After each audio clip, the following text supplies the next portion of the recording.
When you read a lot of manga or watch a lot of anime, there comes a time where series tend to blur together. The tropes they follow become predictable, the plot becomes uninteresting, or you simply cannot become immersed in the series as much as you used to. This makes a fresh and unique series all the more exciting when you do eventually find one. And in this video, I'm going to be talking about one of those special manga. I'm going to be talking about Ranger Reject. By the way, if you guys do end up enjoying this video and want to see more manga reviews like this or manga recommendations, consider subscribing and hitting the bell so you don't miss out on more content like this. In any case, back to the video. Ranger Reject is a series that centers around invaders coming to Earth and attacking 13 years before the story takes place. Very similar to Power Rangers, 5 main heroes arise and supposedly put a stop to the invader threat. Soon enough, however, the interesting part of the manga is revealed. Instead of these Rangers legitimately staying in combat for the last 13 years, it is revealed that the war between the invaders and humanity ended 13 years ago at the start of the invasion, and everything up to this point was fabricated, as well as the Rangers that were meant to be a pillar of heroism and justice are now shown to be just as corrupt as the evil they claim they face. Now, for the sake of not spoiling, I won't go any further into the plot details, but let me quickly and concisely break down a few things that stick out to me personally and make me really excited to see where this manga goes in the future. The first thing in question that stuck out to me was the fact that the art style was something that felt very familiar. After a quick Google search, I was able to find out that the author of the series, Negi Haruba, was the author of another series that I enjoyed quite a bit called Quintessential Quintuplets. This was very interesting and important to me for several reasons. The first and most important factor to me personally was the fact that this author was a veteran mangaka with a series that in my mind at least handles character dynamics and interactions to an extremely competent degree. Although Quintessential Quintuplets was a romance manga in comparison to this more action and plot-driven series,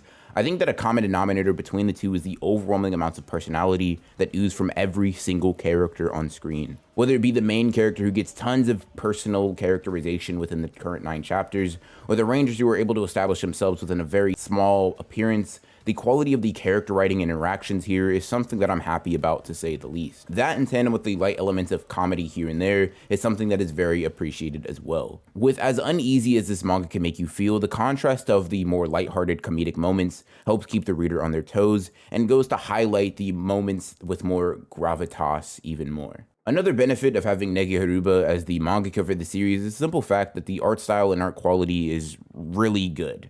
As you can tell from the cover of this manga and even some of the action-oriented scenes, the action not only flows in a very comfortable way, but even in moments of complete calmness and stillness, through the art we are able to pick up on micro expressions and mannerisms that I think make reading this manga that much more of an enjoyable experience. Like I said earlier, I won't be going into more details of the plot itself because I think that part of the experience is simply sitting back and reading it and watching it unfurl with its twists and turns.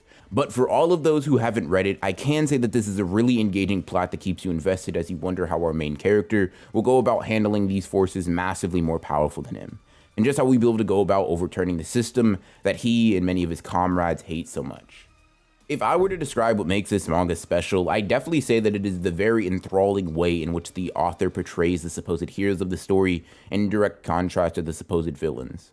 Once again, without going into detail, I would say that this sort of blatantly jaded portrayal of heroism is something that is refreshing to see within the medium of manga.